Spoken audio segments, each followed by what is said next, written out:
Bonjour, je compte sur la clarté de mon programme et la pertinence des actions que je propose et sur l'expérience que j'ai du développement, aussi bien du côté de la demande que du côté de l'offre.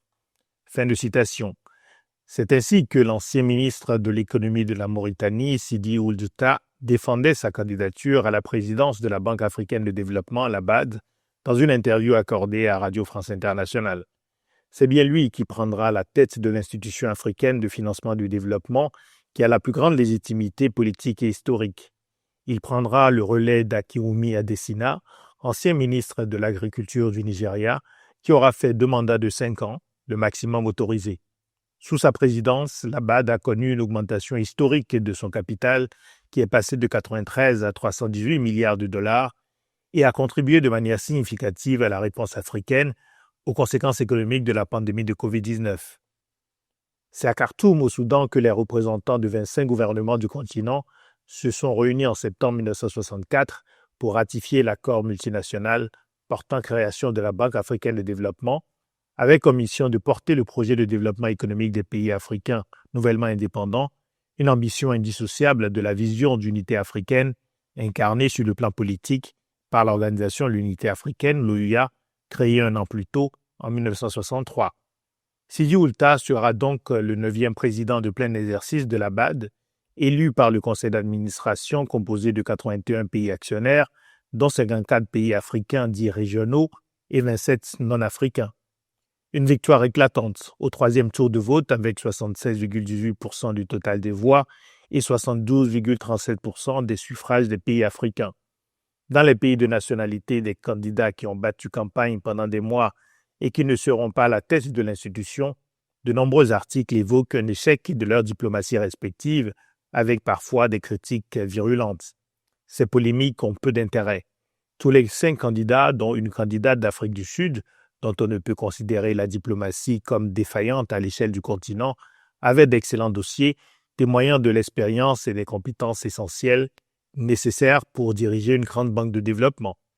Ils ne pouvaient pas tous devenir présidents. Celui qui s'est détaché, Sidi Ould Tah, n'a pas gagné au premier chef à cause d'une diplomatie mauritanienne exceptionnelle, mais d'abord en raison des petits plus qu'il a pu et qu'il a su faire valoir auprès d'une majorité de décideurs politiques et économiques africains. Docteur en économie, Ould Tah a exercé plusieurs hautes fonctions en Mauritanie, ministre de l'économie et des finances, ministre des affaires économiques et du développement, président du Conseil national des statistiques, secrétaire permanent du Conseil présidentiel pour l'investissement. Il fut gouverneur de la Mauritanie à la Banque mondiale, à la Banque islamique de développement, à la Banque africaine de développement et au Fonds arabe pour le développement économique et social. Mais ce qui a sans doute le plus contribué au succès de sa candidature à la tête de la BAD, ce sont les 10 années qu'il vient de passer à la présidence de la Banque arabe pour le développement économique en Afrique, la BADEA. Cette banque est devenue sous son autorité l'une des banques de développement les mieux notées d'Afrique. Son capital a été multiplié par 5 en 10 ans, les approbations de financement ont été multipliées par 12, les décaissements par 8, et les créances douteuses ont été considérablement réduites. L'ampleur des commentaires enthousiastes d'acteurs économiques et financiers africains qui se sont félicités de l'élection de Sidi Ould Tah témoigne de l'excellente réputation dont il jouit. Les liens tissés avec les décideurs politiques et économiques des pays riches du Golfe et du monde arabe de manière générale ont certainement été aussi des atouts supplémentaires précieux. Pendant les 5 prochaines années, il lui faudra traduire les promesses en réalisation palpable au profit des populations africaines. La pression sera d'autant plus forte que son programme est effectivement clair et intelligible. Il met en avant 4 priorités. Une mobilisation plus massive de ressources par la BAD, avec un objectif très ambitieux consistant à passer de 10 à 100 milliards de dollars américains d'engagement annuel avec les apports des partenaires. Le repositionnement de la BAD au cœur de l'architecture financière du continent, en assumant un rôle de coordination des nombreuses institutions financières qui ne travaillent pas suffisamment ensemble.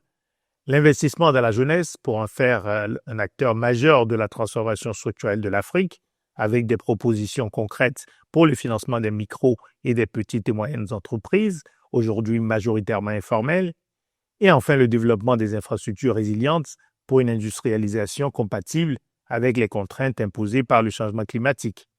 Certaines de ces propositions sont très concrètes, comme celle consistant à créer une agence africaine de garantie pour aider les très petites, les petites et les moyennes entreprises à bénéficier de crédits en utilisant des approches innovantes, notamment des technologies de l'intelligence artificielle, pour mieux apprécier les risques, la rentabilité et l'impact attendu des projets. Au terme d'un mandat de 5 ans, il ne sera pas difficile de faire un premier bilan de l'action de Sidi Oulta à la présidence de la BAD. Cette élection suscite 2 commentaires de ma part. Le premier est la réaffirmation de l'importance cruciale de concevoir et de mettre en œuvre des processus clairs, transparents et exigeants pour la sélection des dirigeants de nos institutions, qu'elles soient continentales, régionales ou nationales.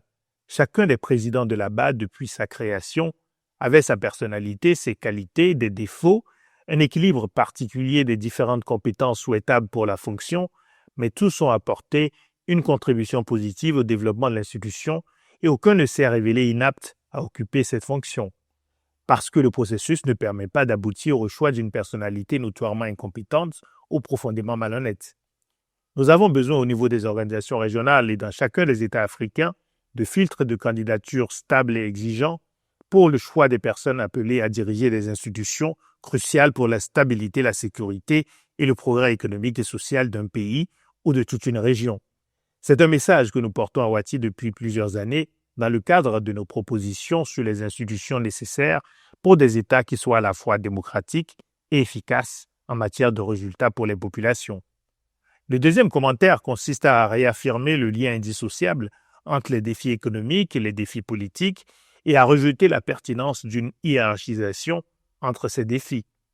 L'impact d'une institution comme la BAD sur l'amélioration des conditions de vie des populations africaines dépend au premier chef du contexte politique, sécuritaire et économique de chaque pays et in fine de la qualité du leadership politique et des capacités existantes de l'État et du secteur privé national dans chaque pays. La BAD approuve et finance des projets qui sont censés s'inscrire dans les programmes nationaux de développement et dans les programmes régionaux, eux-mêmes portés par les États et les organisations d'intégration régionale. Alors que souffle au sein d'une partie des populations africaines un vent de rejet de toutes les organisations régionales africaines ou presque, considérées comme parfaitement inutiles, il faut continuer à rappeler d'une part que ce n'est pas vrai. La BAD, la CEDEAO, l'Union africaine et toutes les autres sont fort utiles et impactent des millions de vies depuis des décennies. Et d'autre part, il faut rappeler que la responsabilité première des échecs, des défaillances et des résultats insuffisants est à rechercher au niveau des pays membres et au niveau des institutions et des hommes, plus rarement des femmes, qui les dirigent. On en revient aux institutions et aux soins que l'on met dans la sélection des personnes qui doivent les incarner pendant une période donnée avant de céder la place à d'autres en respectant des règles prévues.